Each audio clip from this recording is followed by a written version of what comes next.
Hello friends, आज की कहानी है पंडित जी।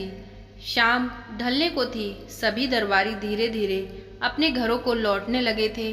तभी बीरबल ने देखा कि एक मोटा सा आदमी शर्माता हुआ चुपचाप एक कोने में खड़ा है। बीरबल उसके निकट आता हुआ बोला, लगता है तुम कुछ कहना चाहते हो। बेहिचक कह डालो, जो भी कहना है। मुझे बताओ, तुम्हारी समस्या क्या है। वह मोटा है व्यक्ति सकुचाता हुआ बोला, मेरी समस्या ये है कि मैं पढ़ा लिखा नहीं हूँ। मैं अपनी शिक्षा पर ध्यान नहीं दिया, जिसका मुझे बहुत खेद है। मैं भी समाज में सिर उठाकर सम्मान से जीना चाहता हूँ, पर अब लगता है कि कभी ऐसा नहीं हो पाएगा। नहीं, कोई देर नहीं हुई है, ऐसा ज़रूर होगा यदि तुम हिम्मत ना हारो और परिश्रम करो। तुम में भी योग्यता है, ऐसा बीरबल ने कहा। लेकिन ज्ञान पाने में तो सालों लग जाएंगे, मोटे आदमी ने कहा। मैं इतना इंतज़ार नहीं कर सकता। मैं तो ये जानना चाहता हूँ, क्या कोई ऐसा तरीका है कि चुटकी बजाते ही मुझे प्रसिद्धि मिल जाए। प्रसिद्धि पाने का ऐसा आसान रास्ता तो कोई नहीं है, बीरबल बोला। यदि तुम वास्तव में योग्य और प्रसिद्ध कहलाना चाहते हो तो मेहनत तो करनी ही होगी, वह भी कुछ समय के लिए। ये सुनकर मोटा आदमी सोच में डूब गया। नहीं, मुझ में इतना धैर्य नहीं है, मोटे आदमी ने कहा। मैं तुरंत ही प्रसिद्धि पाकर पंडित जी कहलवाना चाहता हूँ। ठीक है, बीरबल बोला, इसके लिए तो एक ही उपाय है। कल तुम बाजार में जाकर खड़े हो जाना। मेरे भेजे हुए आदमी वहाँ होंगे जो तुम्हें पंडित जी कहकर पुकारेंगे। वह बार बार ज़ोर ज़ोर से ऐसा कहेंगे, इससे दूसरे लोगों का ध्यान इस ओर जाएगा। वह भी तुम्हें पंडित जी कहना शुरू कर देंगे।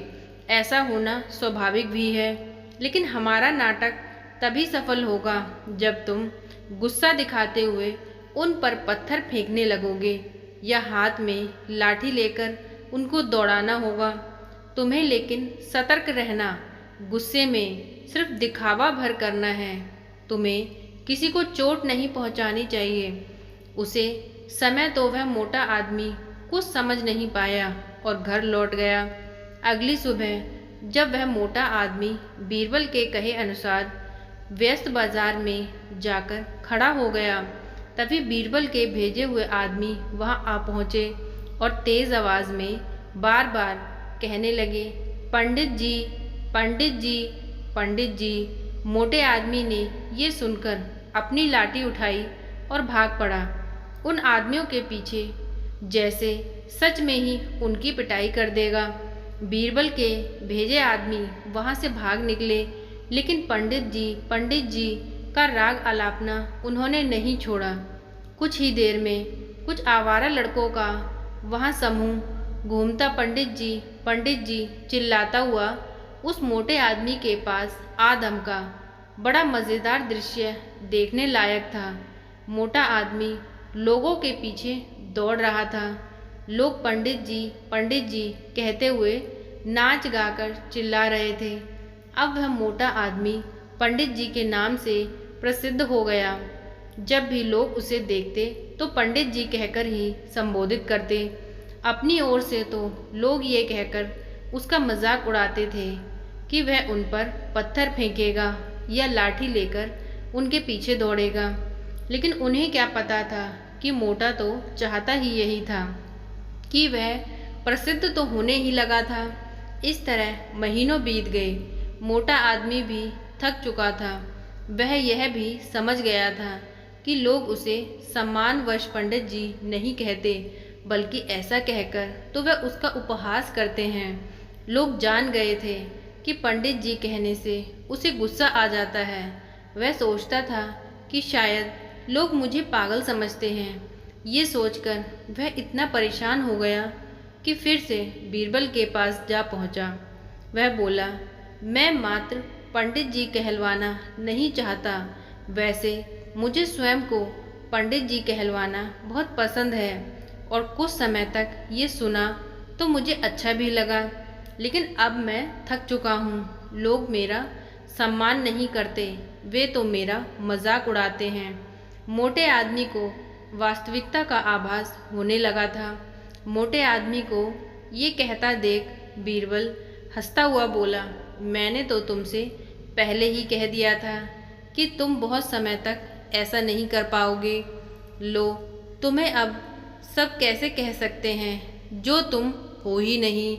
क्या तुम उन्हें मूर्ख समझते हो? जाओ, अब कुछ समय के लिए किसी दूसरे शहर में जाकर समय बिताओ। जब लौटो तो उन लोगों को नज़रअंदाज कर देना जो तुम्हें पंडित जी कहकर पुकारे। एक अच्छे व्यक्ति की तरह आचरण करना। शीघ्र ही लोग समझ जाएंगे कि पंडित जी कहकर तुम्हारा उपहास करने में कुछ नहीं रखा और वह ऐसा करना छोड़ देंगे। मोटे आदमी ने बीरबल के निर्देश पर अमल किया। जब वह कुछ महीनों बाद दूसरे शहर से लौट कर आया तो लोगों ने उसे पंडित जी कहकर परेशान करना चाहा, लेकिन उसने कोई ध्यान ही नहीं दिया। अब वह मोटा आदमी खुश था कि लोग उसे उसके असली नाम से जानने लगे थे। वह समझ गया था कि प्रसिद्धि पाने की सरल राह कोई नहीं है। तो फ्रेंड्स, इतनी सी ये कहानी, आज की कहानी आपको कैसी लगी कमेंट करके बताएं। प्लीज़ वीडियो को लाइक करें, चैनल को सब्सक्राइब करें।